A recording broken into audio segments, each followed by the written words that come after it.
सुंदरता का मूल्य। एक संभ्रांत प्रतीत होने वाली अतीव सुंदरी ने विमान में प्रवेश किया और अपनी सीट की तलाश में नजरें घुमाईं। उसने देखा कि उसकी सीट एक ऐसे व्यक्ति के बगल में है जिसके दोनों ही हाथ नहीं है। महिला को उस अपाहिज व्यक्ति के पास बैठने में झिझक हुई। उस सुंदर महिला ने एयर होस्टेस को कहा कि वह उसके लिए नियत सीट पर सुविधापूर्वक यात्रा नहीं कर पाएगी, क्योंकि साथ की सीट पर एक दोनों हाथ विहीन व्यक्ति बैठा हुआ है। उस सुंदरी ने एयर होस्टेस से सीट बदलने हेतु आग्रह किया। असहज हुई एयर होस्टेस ने पूछा, मैम, क्या मुझे कारण बना सकती है? सुंदर महिला ने जवाब दिया, मैं ऐसे लोगों को पसंद नहीं करती। मैं ऐसे व्यक्ति के पास बैठकर यात्रा नहीं कर पाऊंगी। दिखने में पढ़ी लिखी और विनम्र प्रतीत होने वाली महिला के यह बात सुनकर एयर होस्टेस अचंभित हो गई। सुंदरी ने एक बार फिर एयर होस्टेस से जोर देकर कहा कि मैं उस सीट पर नहीं बैठ सकती और मुझे कोई दूसरी सीट दे दी जाए।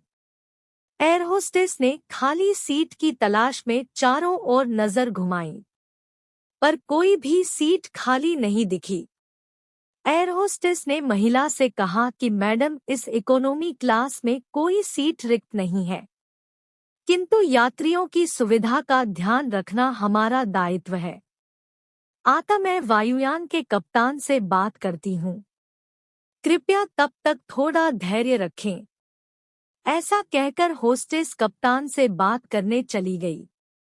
कुछ समय बाद उसने लौटकर महिला को बताया, महोदया, आपको जो असुविधा हुई उसके लिए बहुत खेद है। इस पूरे विमान में केवल एक सीट खाली है और वह प्रथम श्रेणी में है। मैंने हमारी टीम से बात की और हमने एक असाधारण निर्णय लिया।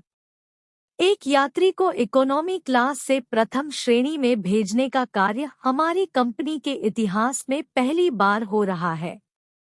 सुंदर महिला अत्यंत प्रसन्न हो गई, किंतु इसके पहले कि वह अपनी प्रतिक्रिया व्यक्त करती और एक शब्द भी बोल पाती, एयर होस्टेस उस अपाहिज और दोनों हाथ विहीन व्यक्ति की ओर बढ़ गई और विनम्रतापूर्वक उनसे पूछा, सर, क्या आप प्रथम श्रेणी में जा सकेंगे? क्योंकि हम नहीं चाहते कि आप एक अशिष्ट यात्री के साथ यात्रा करने की त्रासदी भुगतें। यह सुनकर प्रत्येक यात्री ने ताली बजाकर इस निर्णय का स्वागत किया। वह अतीव सुंदरी महिला तो अब शर्म से नजरें ही नहीं उठा पा रही थी। तब उस अपाहिज व्यक्ति ने खड़े होकर कहा, मैं एक भूतपूर्व सैनिक हूँ और मैंने एक ऑपरेशन के दौरान कश्मीर सीमा पर हुए बम विस्फोट में अपने दोनों हाथ खोए थे।